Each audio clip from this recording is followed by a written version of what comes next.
The Indian Armed Forces are all set to undergo a major transformation. When we talk about India's armed forces, it includes the Army, Navy, and the Air Force. Each of them have a specific fighting profile and a different role to play when it comes to national security.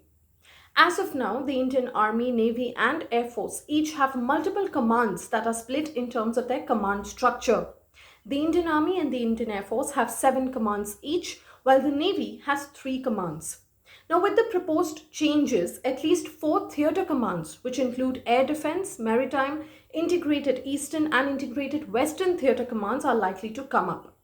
Now, what does this mean for the armed forces? And what is the idea behind this major transformation? The idea of a theatre command system is aimed at ensuring better coordination between the 3 branches of the Indian Armed Forces. The Chief of Defence Staff, General Bipin Rawat, recently said that India needs a distinct military command structure and a complete paradigm shift to confront the emerging security threats like grey zone warfare. Now, what is a theatre command? Instead of separate commands for the Army, Air Force, and the Navy, an integrated command will be set up, which will be led by a single commander. The position of this commander will be occupied by officers from all the 3 services on a rotational basis. Theatre command also means that military assets that are now divided among separate centers of command will be integrated into one single command under one operational head. A theatre command system is also likely to ensure streamlined costs, remove redundancies, and duplication of resources. There will also be a logistics command, which will be tasked to look after the logistics of all the services under one person, and there will also be a training and doctrine command so that all services work under a common doctrine and have some common basic training. India has 2 existing tri-service commands as of now. The Andaman and Nicobar Command, which is headed by rotation by officers from all the 3 services, and the Strategic Force Command, or SSFC, which is now responsible for India's nuclear assets.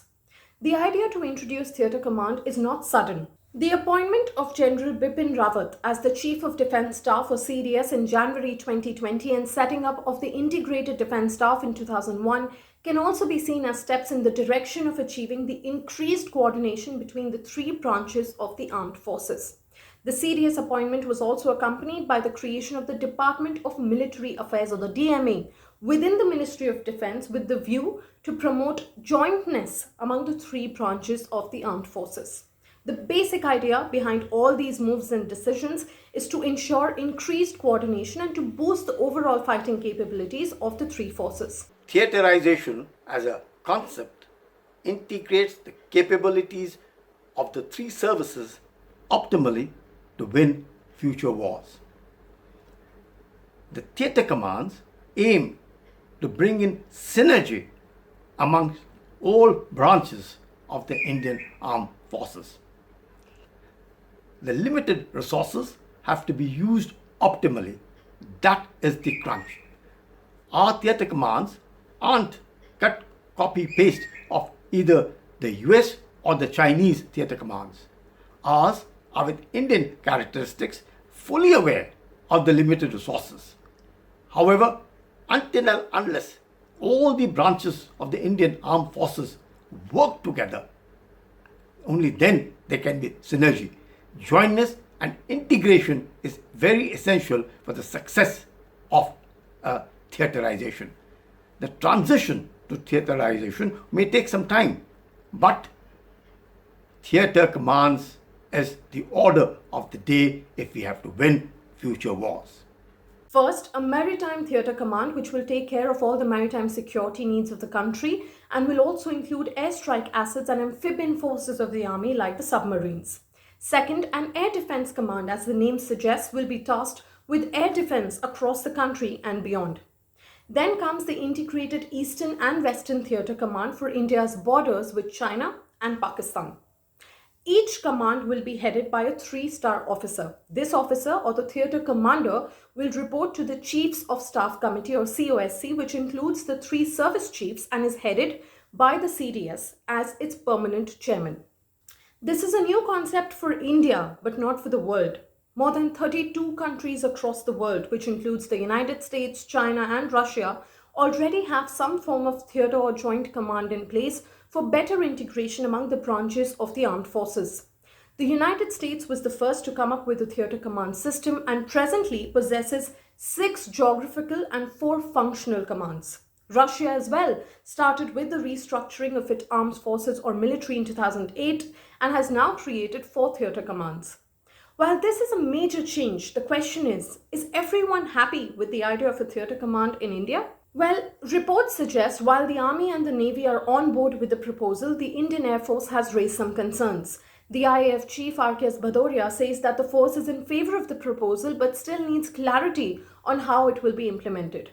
One of the concerns or challenges is who reports to whom. How does the chain of command flow? Issues of logistics, operational command, control over assets, distribution of funds and resources have also been pointed out as some major concerns. Another challenge may be the existing mismatch between the assets of the Army, the Navy and the Air Force. With fewer resources, the Indian Air Force has raised multiple concerns about its assets getting spread out thinly over the different theatre commands. Last year, General Bipin Rawat had suggested that the first of these commands, the Air Defence Command, could come up by the end of 2020. However, this entire process has been delayed due to multiple factors, including the COVID-19 pandemic.